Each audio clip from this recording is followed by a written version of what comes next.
Imagine yourself playing your favorite RTS on a peaceful afternoon.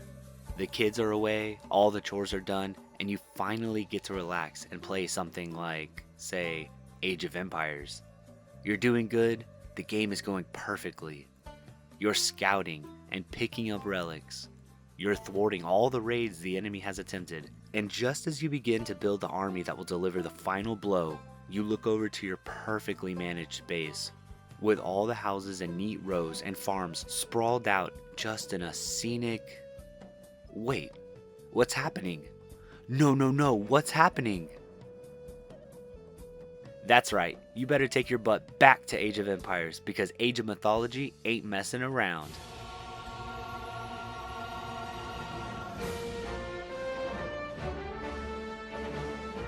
All jokes aside, Age of Mythology Retold is one of the most enjoyable RTS games I've played in a long time, and not for any reason that makes a good RTS game a good RTS game.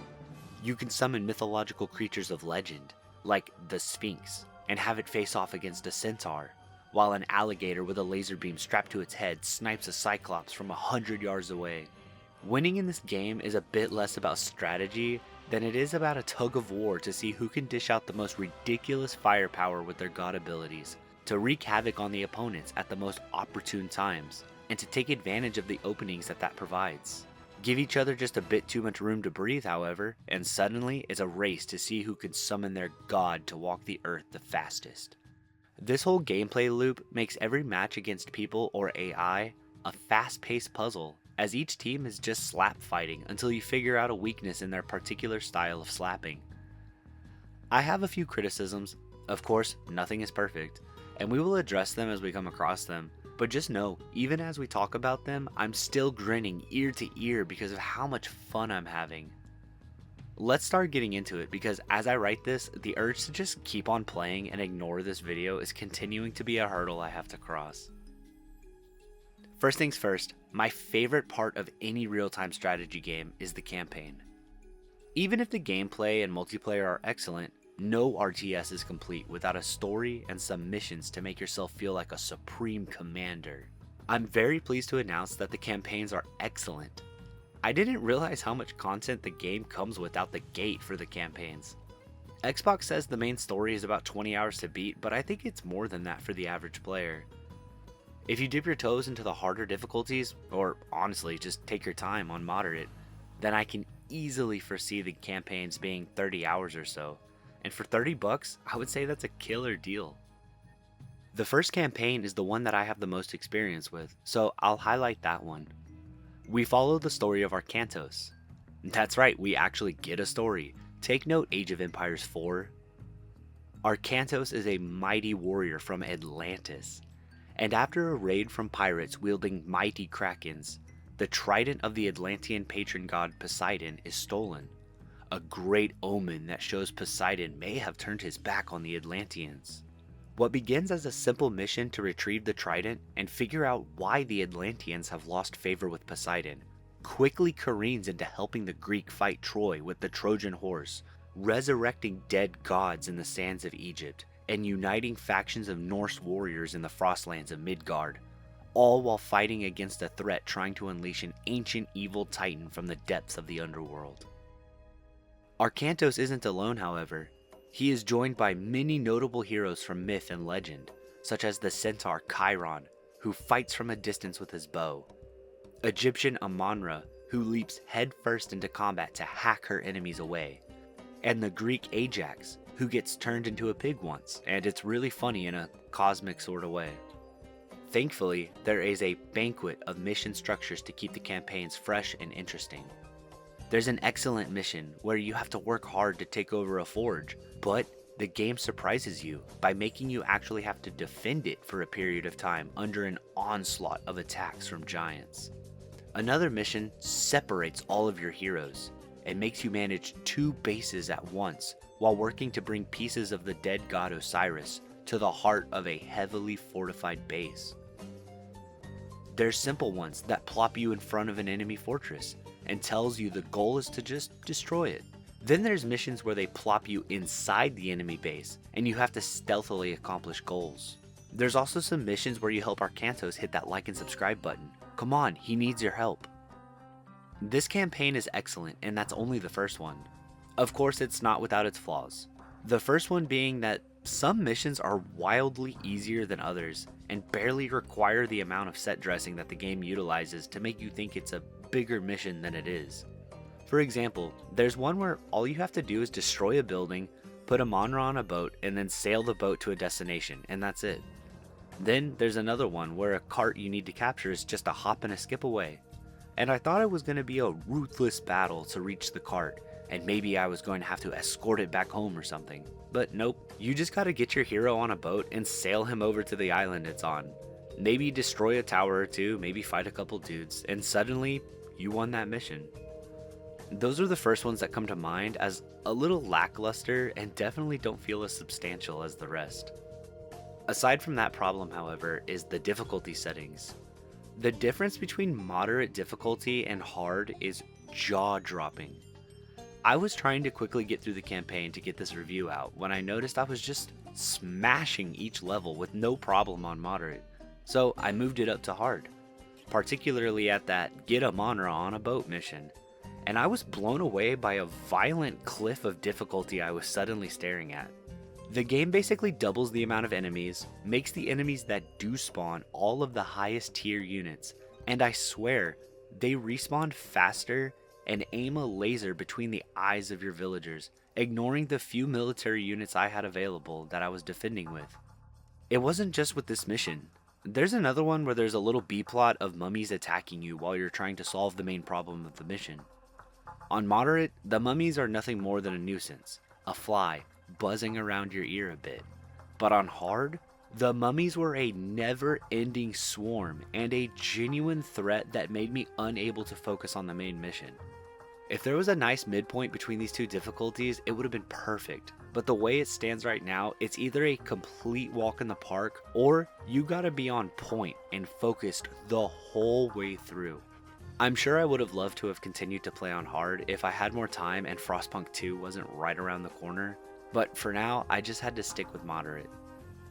So the campaign is dope, right? Playing around with the Norse, Egyptian, and Greek mythologies to fight ancient evils is quite the fun time. But what about when you're done with saving the realms? What keeps a player around then? Well, with all good RTS games again, it's the skirmish and the PvP modes. Let's start with fighting the AI. It's a lot of fun in this game if you're the type of person who never wants to fight against actual humans. There's plenty to do here, and the AI isn't much of a slouch either.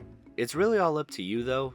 For me, if I have time, I like to put the AI on hard and do 3 versus 3. If I don't have much time, then a 1v1 is fun too.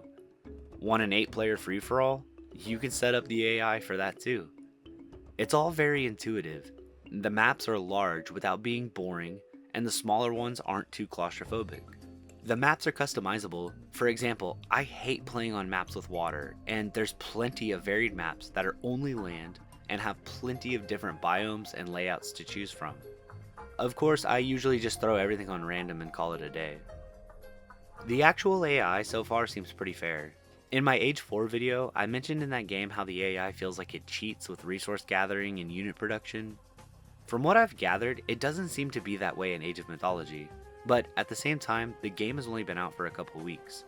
I still have my gripe about the jump from moderate to hard AI, but in Skirmish, it's a sandbox, with very few restrictions, unlike the campaign, so it's far easier to deal with them, so long as you're paying attention to the minimap.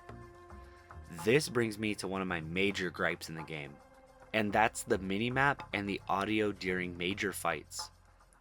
Basically, near the end game of a skirmish match, when fighting is constant, the alarm that sounds to indicate a fight has started is almost endless. You will not stop hearing this trumpet noise for minutes at a time.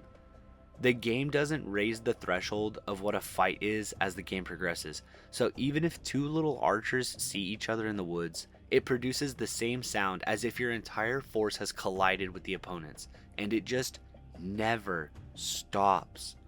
By itself, this wouldn't be much of a problem, but when paired with the scattering of white crosshairs on the minimap, suddenly it's very hard to pay attention to anything at once because the game is overwhelming you with noises and blips and pings all over your minimap. It's also annoying, especially near the late game. Another thing that happens in Skirmish against AI is that the enemy tries to taunt you, but for some reason when they do, it sends a separate taunt to every ally you have. So if you have a couple allies, your screen is filled with messages that the AI enemy is trying to taunt you with. Pair that with a constant trumpet and the blips on your radar, it can get visually cluttered.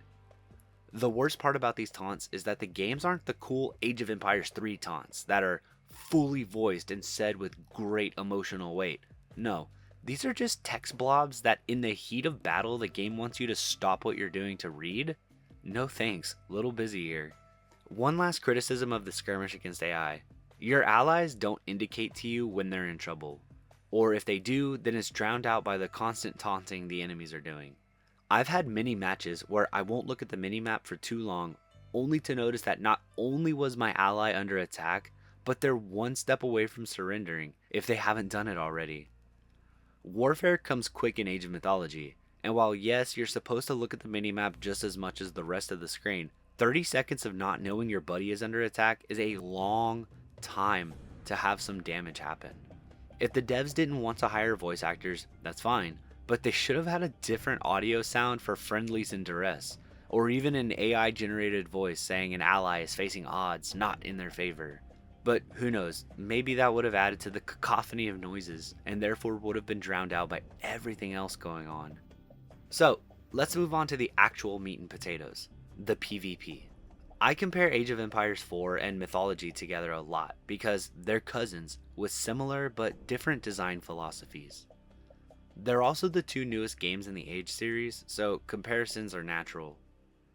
In Age 4, PvP is like a chessboard. Everyone plays by similar rules as they manage their economies, military, scouting, and defense in a tactical manner. In Age of Mythology, that's very true too. But about halfway through that chess match, you reach under the table and pull out your action figure of Goku and start charging a Kamehameha while your opponent starts throwing shurikens at the chessboard. I can't get over how fun PvP is in this game. I know that was a ridiculous example earlier, but that's not far off from how matches have played out. I've had matches start as these nice, clean tests of strategy, devolve into us slapping each other with gods and abilities like kids hitting each other with pillows, till one of us scrapes out a victory. There's many abilities you can use, such as lightning bolts, earthquakes, or even meteor showers. You can summon swarms of locusts, turn trees alive to fight for you, summon ice wolves. Some weirder ones just let you completely take over an enemy unit and bring them to your side, or instantly deconstruct any one building of your choice. It's so neat thinking you've lost, only to find the perfect opening for an ability that changes the tide of combat. This, of course, isn't even talking about the myth units yet. In most other RTS games, there's usually a rock, paper, scissors style of combat. Typically, melee beats cavalry, cavalry beats ranged units, and ranged units beats melee. That's true in Age of Mythology, but with a twist. There are also hero units and myth units, both of which are good against basically any other unit, with the caveat that myth units are weak against heroes. So a well-balanced army of cavalry, ranged, and infantry that would dominate other types of armies can be laid flat by a swarm of alligators with lasers on their heads. I know that's the second time I've made that joke, but seriously, these guys are great. Some other myth units include the Minotaur, Hydra, and Giants. Typically all these require a special type of currency called favor that's generated in different ways by the different pantheons you can choose. But invest the resources to get a few and they could be a game changer. When fighting in PvP, the myth units encourage players to get in deep in the conflicts and really micromanage their armies. After all, these units are so costly that you really want to get all you can out of them. For example, I like to set up a few laser gators that snipe from a distance, protected by a couple phoenix and a large force of spearmen to intercept anyone trying to get to said laser gators. The spearmen are cheap to replenish and the gators hit like trucks, so I like to see if the opponent will drain their resources spawning units to fight it, or maybe they'll raise the undead or spawn some ice wolves. Or will they go crazy and hit the formation with an earthquake? Or will their column of minotaurs smash through the forces I have and squish my gators before I even get any use out of them? This type of gameplay just doesn't happen in most RTS games that I play. And it's funny because usually I'm the kind of guy that hates fighting other people in games like this. Yet, uniquely with this game, I actually enjoy the PvP. Because besides a few exceptions, most pantheons are perfectly capable of fighting each other. And if you have a weakness, you can utilize the abilities to give yourself an equal footing as your opponents. I really feel like I have a fair shot against other people. Even though I lose more than I win, I never feel too bummed out because I had such a blast throughout the fight, seeing what crazy stuff the opponent came up with to beat me. After hitting the like and subscribe button, you can summon a god from your pantheon. Let me try that again. If you manage to survive through to the last age, you are given the opportunity to summon a god or a titan from your pantheon. These hulking titans are basically walking win buttons if you do it right, or a last ditch effort depending on how the match goes. One of the first games I won, I was toe to toe with my opponent, and we managed to summon our titans at the same time. And while I made him think I was going to go fisticuffs with our titans, instead I kept running past his while taking a few hits and made a beeline straight for his base. He had his titan follow me, and I completely ignored his while my titan smashed up all his houses so he couldn't spawn normal military anymore, while mine just kept on coming. He ended up killing my titan, but in exchange, all his houses were gone, and my normal army was chewing up his villagers so he couldn't build more. So he realized there was nothing left to do but resign. It's these off-the-wall, dynamic strategies that make this game so much fun. Of course, I only have like a 30% win rate, but that's okay because seeing what I thought was going to be a surefire victory get turned upside down in an instant is such a crazy thing to watch, and I still haven't learned all the ins and outs yet. From what it seems, this game is going to have a pretty long life and good community, as there's DLC planned, and the lower price tag makes it a no-brainer for a larger number of folks. I failed to mention previously that this game is a remake of the original from 2002, and while that one seems to have left a strong impression on those who played it 500 years ago, I see a lot of people try to compare the old one and the new one. And while I think that's fair, I'm not going to partake in it. I played the original in 2016, and truth be told, I don't really remember much because of the early 2020s and the stuff I mentioned in my previous videos. I do remember the Titans being more impressive and scary than in the Retold game, but I don't know how truthful that is. I only bring this up because I want to preemptively squash any comments hating on anything I said because the old one did something differently or better or whatever. Age of Mythology Retold is an excellent game that stands on its own merits, and I don't have much of a right to compare the two together because I don't have much experience with the original. For $30, you can easily squeeze 30 good quality hours out of the campaign, and potentially 100 more out of the PvP and AI skirmishes. What awaits you behind the main menu screen is a game that takes fun very seriously and wants the players to experiment and come up with crazy strategies and be told a story with a beginning, middle, and end. The combat you experience is entertaining as your mythological units send war elephants flying across town, then watch as your town crumbles with a meteor shower bombardment. Will you give up or rebuild? I suggest you say a prayer to whatever god you choose and return fire with malicious intent to conquer. As for me, I'm riding into the fray with my centaurs, minotaurs, and hydra by my side, and I plan to do so as the game gets further updates down the road. I've been Ropeburn, don't forget to subscribe, and I'll see you on the battlefield.